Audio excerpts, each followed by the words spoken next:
The discovery of the largest oil storage in the center of the country with 2 billion barrels. Every time we turn around, we find out Iraq has more resources. Gold, rare earth minerals and even more oil. This is $140 billion more in oil to support their currency. Progress is happening. They don't have to tell us everything, that's not their job. They can't just say, we're going to revalue the currency tomorrow at $4 or $2 or $1 because it's like insider trading. That's not going to happen, but what they are doing is they are giving you data to some extreme, especially since al-Sudani has taken office. Another scenario is a potential revaluation or redenomination of the currency. This could occur if Iraq's government and central bank aim to simplify transactions and improve the currency's global perception. Such moves often depend on strong economic fundamentals and international support. Ultimately, the future value of Iraq's currency will hinge on a combination of political stability, economic reforms, global oil markets and the country's ability to manage these factors effectively. For now, the dinar's prospects remain uncertain, with opportunities for growth balanced by significant risks. For now, the dinar remains a speculative currency. The Iraqi dinar faces several potential scenarios for its value in 2025. One possibility is a gradual appreciation in value. The country's vast oil reserves are its economic backbone. If global oil prices remain high and Iraq increases production, the influx of foreign currency could strengthen the dinar. Additionally, diversifying the economy and reducing corruption could boost investor confidence and attract foreign investment, further supporting the currency's value. On the other hand, the dinar could remain stagnant or face depreciation. If global oil prices drop significantly, Iraq's reliance on oil revenues could strain its budget and weaken the dinar. Inflation or issues in managing monetary policy might also negatively impact its value. The critical part is we want to see them advance to the budget schedules, but the rate has to change before the schedules can be approved. The schedules are the line items in the budget that are calculated off of the new currency value. Tues. The 21st of January 2025, everything starts. We are finally here. X-tweet, Iraqi Embassy in Washington, the US, #Iraqi relationship is strengthened by deeper economic ties. #Iraq, Iraq welcomes U.S. investment in all sectors under a business-friendly at real Donald Trump administration. Government representative in Parliament sends an amendment to an amendment regarding budget law. This one is specifically on rate, and they are pushing to have the budget settled. This is also about the oil in the Kurdish region. We should have had action on this today. They are waiting to squeeze in one last number, then we should budget tables and rates.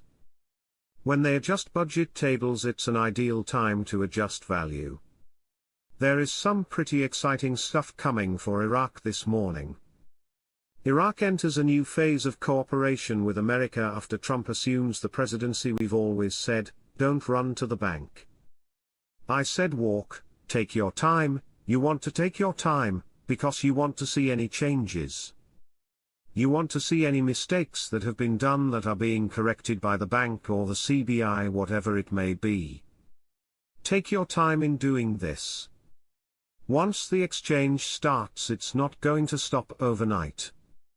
You're going to have plenty of time. The Kuwaiti dinar currently is the strongest currency in the world. 31 Kuwaiti dinars for every US dollar. If you do the math, it turns out to be about $3.22. Quote, it's worth noting Kuwait has about 7% of the world's oil reserves, which greatly supports the value of the currency. According to 2023 data, Iraq has significantly more oil reserves than Kuwait, with Iraq holding approximately 145 billion barrels of oil compared to Kuwait's 101.5 billion. Iraq has 43% more oil than Kuwait. Kuwait's currency is strongest in the world. Iraq has the ability to be at least 43% more valuable based off oil, let alone their non-oil revenues. Pretty exciting times. We're most concerned with the dinar at the contract rate, which our contract rate on the dinar is tied to North Sea Brent crude oil, and if it's 80, well, that's what the contract rate is, and that's the North Sea Brent crude price. A few days ago, it fluctuates a little up, a little down, but it's trending up, it's trending higher. So that's a good thing to be aware of. The Prime Minister sent a congratulatory message to US President Donald Trump today, Tuesday, on the occasion of his assumption of office as President of the United States of America. The Prime Minister's media office stated in a statement that Prime Minister Mohammed Shia al-Sudani sent a congratulatory telegram today, Tuesday, to US President Donald Trump, on the occasion of his assumption of office as President of the United States of America. Al-Sudani stressed in the telegram, Iraq's aspiration to strengthen the bonds of cooperation and partnership with the United States, within the framework of the strategic agreement and the common interests of the two countries, stressing the importance of working to support the foundations of stability, security and development regionally and internationally. Al-Sudani stated that the Iraqi government adheres to strategic relations with the United States, and seeks to activate and expand the scope of implementing all bilateral memoranda of understanding, and bilateral security and economic coordination, under the umbrella of respecting sovereignty, non-interference in internal affairs, and supporting bilateral exchange in the cultural and technological fields, and the fields of investment and sustainable development. Iraqi Prime Minister Mohammed Shia al-Sudani stressed today, Tuesday, that Iraq has a great uniqueness in dealing with issues of survival, noting that the Iraqi is one of the most proud and self-confident personalities, and cannot be subject to anyone, whoever he may be, indicating that portraying our country as subordinate to any country is inconsistent with the historical character of Iraq. Al-Sudani also discussed Iraq's international relations, stressing that the relationship between Iraq and the United Kingdom has a special character, noting that today we are facing a new phase in our relationship with the United Kingdom. He also explained that Baghdad is working to build a stable institutional relationship with Washington, stressing that the United States remains a major partner for Iraq. Regarding regional relations, he stressed that Riyadh is a key partner in Iraq's economic equation, noting that the electrical connection with Saudi Arabia is not just a technical project, but rather a step towards achieving long-term economic integration. He added that Iraq plays a pivotal role as an effective mediator between various regional parties, as Baghdad has become a center for calm dialogue that aims to bridge the gap between the parties.